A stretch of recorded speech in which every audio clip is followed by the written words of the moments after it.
es el impuesto a la riqueza? En realidad yo creo que deberíamos hablar de un impuesto a las grandes fortunas. Entendería que una fortuna grande es aquella que, aunque fuese disminuida de manera sustancial, aún permitiría vivir a su propietario holgadamente con el monto remanente, sin poner en riesgo su subsistencia o la de su familia. Un impuesto a las grandes fortunas buscaría gravar el patrimonio de una persona, familia o grupo económico, es decir, busca gravar la riqueza ya acumulada y no la riqueza que se genera hoy, porque esa ya está grabada con un impuesto a la renta. Eso implicaría realizar una valorización de bienes muebles, inmuebles, activos financieros, valores mobiliarios y otros, que podría ser complicado, pero la propia norma podría establecer también cuáles bienes son tomados en cuenta y cuáles no. ¿De qué forma considero que entraría en vigencia? Yo creo que para entrar en vigencia primero debería determinarse qué se define como una gran fortuna en Perú y luego establecer una tasa lo suficientemente baja como para poder ser pagada sin dilapidar el patrimonio grabado, pero suficiente como para cubrir las necesidades de gasto público actual, principalmente referidas al pago de bonos a personas de bajos recursos y los programas de reactivación económica. En qué se sustenta jurídicamente el impuesto o si atenta contra algún principio jurídico, creo que el sustento es principalmente económico relacionado con la capacidad contributiva. No considero que atente contra algún principio jurídico en tanto la norma probatoria no indique un destino específico de los fondos recaudados. Sobre si es una herramienta fiscal viable, esta progresividad de los impuestos en este tipo de crisis, yo creo que sí. Esa es quizá la principal diferencia entre la propuesta de impuesto a las grandes fortunas y la propuesta planteada inicialmente por el gobierno de contar con un impuesto que aplica a personas que ganan más de 10.000 soles. Para iniciar, muchas personas que hasta el mes pasado ganaban 10.000 soles o más ya han sufrido reducciones significativas de sus salarios, por lo que ya no tienen ahorita capacidad de ahorro en muchos casos y su capacidad de consumo se ha reducido. Un impuesto así no estaría gravando realmente a propietarios de grandes fortunas, sino a los trabajadores de clase media y media alta, que tienen ahorita que afrontar los mismos gastos que tenían antes de la emergencia, pero con muchos menos ingresos. Eso sin contar a aquellos que ya han sido separados de sus trabajos bajo la figura de suspensión perfecta. Además, un impuesto a la clase media de ese tipo solo recaudaría 300 millones de soles, que es tan solo un 1% del costo del programa Reactiva Perú. Entonces yo creo que es preferible que los recursos provengan de un impuesto establecido sobre las fortunas que pueden existir en grupos en Perú. Eso teniendo en cuenta que la pandemia ha hecho más visibles ciertas diferencias sociales entre clases sociales. En relación a qué es un impuesto de riqueza, a quiénes afecta y qué es lo que grava. Con respecto a eso, ¿qué es un impuesto de riqueza? Es un impuesto patrimonial. La primera vez que escuché de hablar en un impuesto de riqueza, bueno, de un impuesto patrimonial, es una técnica tributaria muy antigua. Es una técnica tributaria que trata de gravar una manifestación de riqueza llamada patrimonio. La primera vez que escuché como tal impuesto de la riqueza fue en un libro que había leído del economista Piketty, El capital del siglo XXI, un economista francés, que en sus dos últimos capítulos de un libro netamente económico habla sobre impuestos y habla sobre el impuesto a la riqueza. Impuesto a la riqueza que ya está grabándose en muchos países, que más adelante, ante las preguntas que me van a hacer, voy a pasar a explicar por qué la diferencia entre esos países y nosotros para imponer un impuesto a la riqueza. Y que me ayudaría a contestar la siguiente pregunta: ¿a quiénes afecta? Se entiende que la estructura de este impuesto, en un primer lugar, tiene que afectar a las grandes riquezas. ¿Y qué es lo que grava? Que es la última pregunta que es en este primer punto. Grava el patrimonio. Tiene que gravar un patrimonio. Entonces la pregunta que deberíamos hacernos: ¿qué es un patrimonio? Si cogemos el tema de punto de vista contable, algunas personas dicen que son los activos fijos. En el tema tributario, al manejar también el tema contable, ser contador, podemos señalar claramente que si cogemos la terminología contable, el patrimonio va a ser activo menos pasivo. Yo soy dentro de los que defienden que para que a mí me graben un patrimonio, tendría que haber una diferenciación entre activo menos pasivo. La segunda pregunta que nos hacen, o que me hacen, es ¿de qué forma considera que entraría en vigencia? Quiero entender esta pregunta en dos partes. Primero, cómo entraría en vigencia con relación a cómo se tendría que dar el marco normativo. Y ese marco normativo tendría que ser o decreto legislativo en las facultades delegadas que le pidió el Congreso, que creo que se va a dar, o que el Congreso, mediante una ley, ponga este impuesto. Y la vigencia de esta norma, o la vigencia de este impuesto, definitivamente tendría que ser a partir del próximo año. La tercera pregunta que me hacen es, ¿en qué sustenta jurídicamente el impuesto?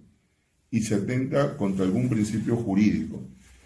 Este impuesto, y me imagino por dónde va la pregunta, no es un impuesto de solidaridad. O sea, ningún impuesto se puede llamar solidario, porque el concepto de impuesto ya por sí no es una cosa solidaria. Solidaria no es nada obligado. Y el impuesto es una obligación. Es un concepto que está como principio en el derecho tributario, pero normado de diferente manera a la conceptualización que se tiene en la vida diaria de solidaridad. La solidaridad en el concepto tributario va en dos vías: el deber y la obligación que tenemos de nosotros de pagar impuestos y ayudar al Estado a recaudar, y el deber del Estado de gastar correctamente esta plata que nosotros estamos dando como ciudadanos de una nación. Y lo que tenía que cubrir o lo que tenía que cuidarse al momento de dar ese impuesto, y estos dos principios jurídicos en los que se tiene que cuidar el Estado, es el primero, capacidad contributiva, y el segundo, el de no confiscatoriedad.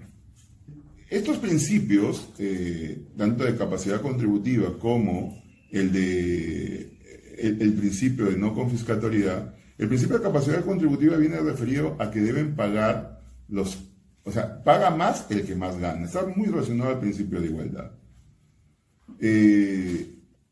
Y ese principio es el límite que debería cuidar el Estado, definitivamente, para aplicar los impuestos. Y lo otro que debería cumplirse es la no confiscatoriedad. ¿Y qué es la no confiscatoriedad? Es que el impuesto no sea tan gravoso que se vaya cogiendo parte del capital. Y ese capital hoy día crece como 100. Para que no pueda ser confiscatorio, no tendría que gravar ese crecimiento de 100. O sea, no podría grabar 150 porque ya estoy comiéndome parte del capital. Yo tendría que ver una tasa tal que a mí me permita coger esa parte de ese crecimiento, esa parte de ese rendimiento. Y dejar claro que en otros países ya han definido, por ejemplo, en base al PBI, Alemania define que va a ser confiscatorio cuando la recaudación de los impuestos o la creación de nuevos impuestos genere un aumento en la recaudación por encima del 50% del PBI. En el Perú no hay nada definido. Hoy en día, en este momento, en esta situación de pandemia, ¿qué capital ha tenido rendimiento? Yo creo que todos los capitales hoy en día están decreciendo. Y aplicar un impuesto de riqueza en este momento, de mi punto de vista, no es ni política ni técnicamente correcto. Y la última pregunta que nos hacen que me hacen es una herramienta, si este impuesto de riqueza es una herramienta fiscal viable, esta progresividad de los impuestos en este tipo de crisis. ¿Es viable aplicable en esta época de crisis? Primero entendamos qué está sucediendo en esta crisis. En este tema de pandemia, en esta crisis, en esta cuarentena, definitivamente, todos los actores de esta economía han salido perjudicados. Antes de entrar a analizar la viabilidad de la medida, también es bueno señalar que hoy en día, como hemos señalado, o vuelvo a precisar, la aplicación de cualquier impuesto que se pueda dar va a entrar en vigencia el próximo año. Decir que ahorita sacar un impuesto de la riqueza que grave a todas estas personas, vamos a originar una caja líquida. En este momento es imposible. Entonces, ¿qué le queda al Estado ahorita? El Estado, lo que le ha recomendado muchos economistas, y creo que yo estoy en esa línea, es de que tiene que gastar la plata que tiene ahorrada. Tiene que gastar o tiene que prestar para poder pagar, como lo hace cualquier empresa en un momento de crisis. Dicho todo este antecedente, creo que ya tenemos las herramientas normativas para contestar ya si es viable. Definitivamente no es viable. No es viable en estos momentos aplicar un impuesto a la riqueza. El Estado va a tener que recuperar su caja. Va a tener que sacar dinero para pagar todo lo que está desembolsando hoy en día a través del ahorro fiscal que ha tenido y de los préstamos que está haciendo. Y la única manera que tiene un Estado como el Perú es a través de los impuestos. Ya a modo de conclusión, las ideas que uno puede tener que podría hacer el Estado, ¿no? Uno, como le digo, es crear un impuesto patrimonial a la riqueza, sí, en el cual primero no sea confiscatorio. Tendría que ser una tasa tal que grave estos rendimientos reales. Que, por supuesto, que si quisiéramos implantar este impuesto, que es un impuesto de la clase patrimonial, tendría que ser tasas muy pequeñas para evitar esta confiscatoriedad que te dicen al afectar los rendimientos. Y como punto final, podríamos definir tal vez una forma de una manifestación de riqueza tal, única, que podrían tener las personas, y con eso identificarlo, para a través de eso, haciendo un símil con este impuesto a los vehículos que se hizo en algún momento, quitando el impuesto vehicular que tenemos en las regiones o el impuesto predial que tenemos en los municipios o regiones, grabar como una manifestación de riqueza, como un impuesto de guerra momentáneo, temporal. Y, como les decía, antes de tomar todo esto, hay algo que el Estado, yo sí creo que puede solucionar y debería solucionar en este momento. ¿Y cuál es? El tema de la informalidad. Para que esta herramienta podamos decir que sea viable, porque yo no estoy en desacuerdo que se cobre un impuesto patrimonial. Por supuesto, un impuesto patrimonial bien estructurado. Y con ese impuesto de la riqueza, tratar de cubrir, y con otras acciones de las que he hablado, tratar de cubrir el presupuesto que hoy en día el Estado está gastando a grandes cantidades para tratar de cubrir las muchas necesidades de la gente.